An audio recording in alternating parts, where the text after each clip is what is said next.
rattrape et que bientôt, à l'orée des élections, que vous ayez à prendre des décisions que nous allons tous voir. Parce que ce que nous vous reprochons, pas à vous personnellement, mais aux hommes politiques togolais, c'est de nous montrer les actes que vous êtes capables de poser, les actes que vous n'êtes pas capables de poser. Nous restons sur notre fin en espérant que l'histoire vous y forcera.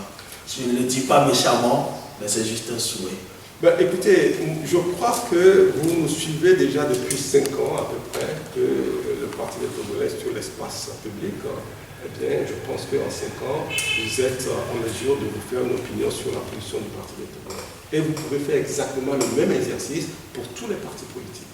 Donc, vous êtes capable de situer quelle est la posture politique d'un parti à un moment donné ou à un autre moment donné. On n'a pas besoin d'enfermer les gens dans une définition.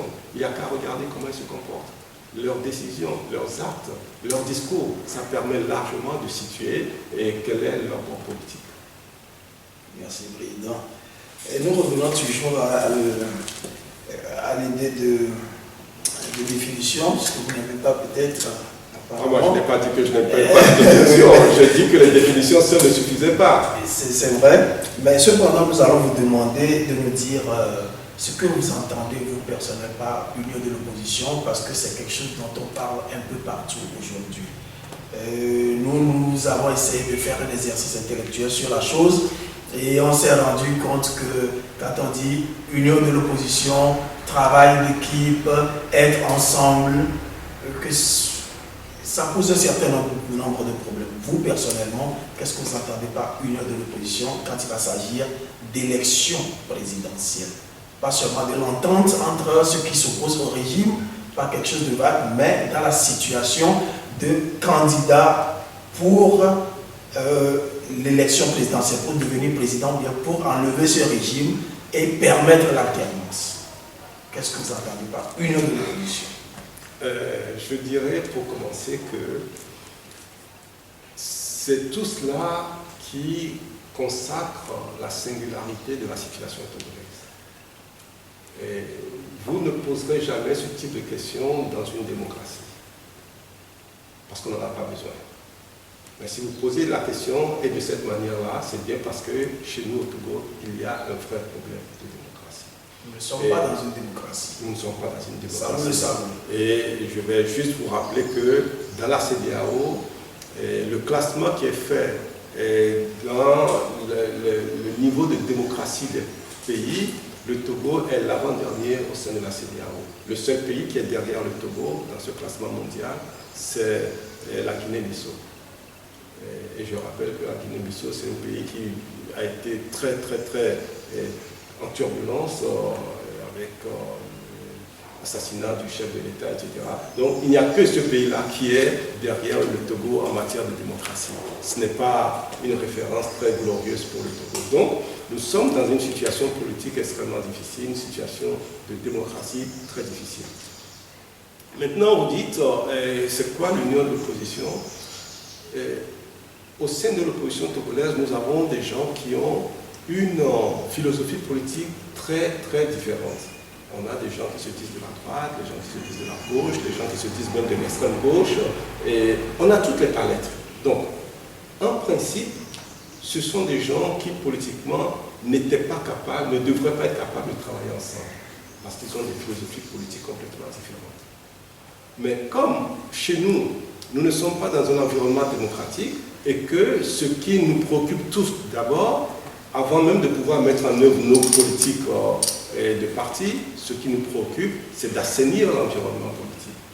Ce qui fait que toutes ces personnes, tous ces partis politiques qui ont des philosophies politiques complètement opposées, sont finalement contraints d'être ensemble. Ce n'est pas facile de travailler dans une telle condition.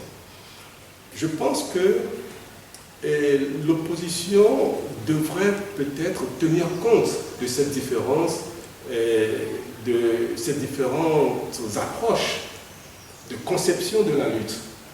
C'est pour ça que je parlais tout à l'heure de projet politique. Parce que c'est le projet politique qui va vous rassembler.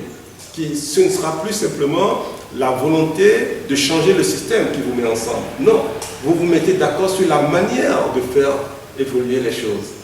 Et là, la notion de philosophie politique ne rentre plus en jeu parce que c'est le projet lui-même qui vous met ensemble et vous l'avez bâti ensemble et vous vous êtes mis d'accord là-dessus.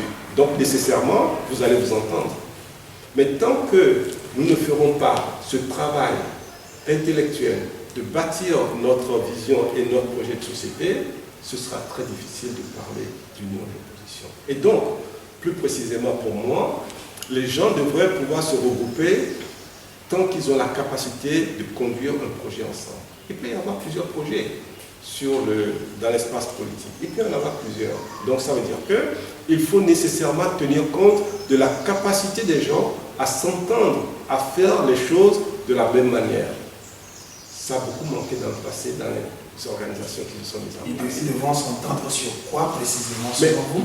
Mais sur le projet politique. S'entendre sur comment lutter jusqu'à ce que le changement arrive.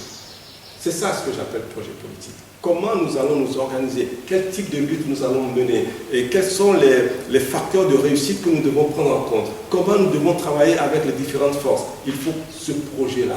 Comment nous allons mener la lutte jusqu'à l'obtention du changement? C'est ça ce que j'appelle projet politique. Si les gens se mettent d'accord sur un type de projet comme ça, il n'y a pas de raison qu'ils ne travaillent pas ensemble et réussissent ensemble.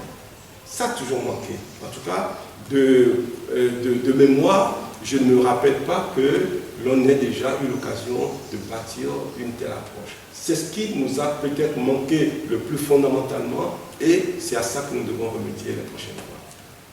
Mais vous avez quand même fini par en dire quelque chose de très concret.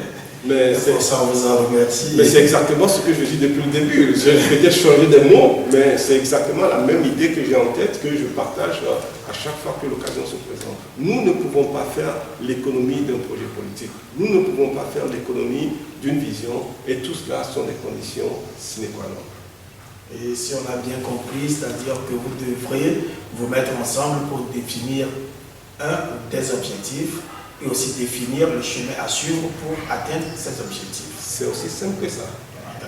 D'accord. Et vous, personnellement, en tant que leader du parti des Togolais, vous seriez disposé à travailler avec n'importe qui viendrait vers vous et se dirait « je suis opposant ». Parce que nous sommes au Togo avec des réalités. Nous travaillerons toujours. Le nom de notre parti, c'est Parti des Togolais. Ça veut dire que tout Togolais avec lequel nous partageons ce que vous venez de dire, c'est-à-dire les objectifs et la manière d'y arriver, une fois qu'on partage cela, il n'y a absolument aucune raison qu'on ne puisse pas travailler ensemble. Vous travaillerez avec l'UFC? Je reprends la définition. Tant que nous pourrons nous mettre d'accord sur l'objectif et la manière d'y arriver, pourquoi on ne travaillerait pas avec celui qui serait d'accord là-dessus? Pourquoi on ne travaillerait pas avec l'UFC? Pourquoi on ne travaillerait pas avec tous ceux qui peuvent aller dans ce sens-là? Avoir un objectif commun et avoir une démarche commune. Si on est d'accord, on travaille ensemble. Et vous ne craindrez pas la traîtrise? Parce que ça aussi, ça a été une réalité dans l'accomplissement de cette lutte. On a fait beaucoup de choses, de bons projets, ça s'est terminé en queue de poisson à cause justement de la traîtrise. Et vous serez aujourd'hui encore prêt à aller sur ce terrain-là au risque d'être trahi encore une fois. Et à travers vous, encore le peuple, après quelques morts, on dira « Ah, celui-là nous a trahis, tout est encore à l'eau ». Il n'y a que des hommes qui font de grandes choses. Il n'y a qu'avec des hommes qu'on fait de grandes choses. Nous devons toujours travailler avec les uns et les autres. Et le comportement humain est ce que nous savons. Mais je pense que parfois, les gens finissent par être phagocytés par le système. Et nous devons pouvoir créer un environnement de lutte, de l'opposition, qui fasse que, même s'il advenait que l'un d'entre nous sortait pour partiser avec l'adversaire, que cela ne soit pas un préjudice pour le projet lui-même. Parce que les trahisons, ça arrive tous les jours. Partout, ça arrive. Même le régime, il est trahi tous les jours. L'opposition est trahie tous les jours. Nos grands-parents, nos grands-mères qui ont lutté pour l'indépendance ont toujours été trahis. Ça ne les a pas empêchés d'atteindre l'objectif. La trahison fait peut-être partie de tout ce processus-là. Il faut en tenir compte. Mais il faut bâtir un système suffisamment solide pour que eh bien, les velléités de trahison d'abord soient un peu contenues, et si ça arrivait, que ça ne prenne pas tout l'édifice. C'est la solidité de ce que vous avez construit qui devient la garantie de sa réussite. Et même les défections éventuelles, bon, ça fait partie de la lutte, il faut en tenir compte. Le président, il a un grand comme ça, il accepte même les anciens traîtres, il les remet, il les accepte encore dans leur... Je vais vous dire une chose. Moi, je suis convaincu qu'un être humain peut changer. Je demeure foncièrement convaincu qu'un être humain peut changer. Et si la personne fait preuve de sa compréhension et de son évolution, mais je ne vois pas pourquoi je vais trouver cette personne au pilori alors que cette personne peut m'apporter des compétences. Aujourd'hui, il y a des gens qui sont dans le régime qui ont de grandes compétences. Pourquoi voudriez-vous que demain, je ne puisse pas travailler avec eux? Moi, je suis disposé à travailler avec eux. L'essentiel est que nous puissions, à un moment donné, être d'accord dans la sincérité, bien entendu, être d'accord sur ce qu'il faut faire pour notre pays. Ça, c'est important. Si on se met d'accord dans la sincérité sur ce qu'il faut faire pour notre pays, il n'y a pas de raison que je ne travaille pas avec tout le monde.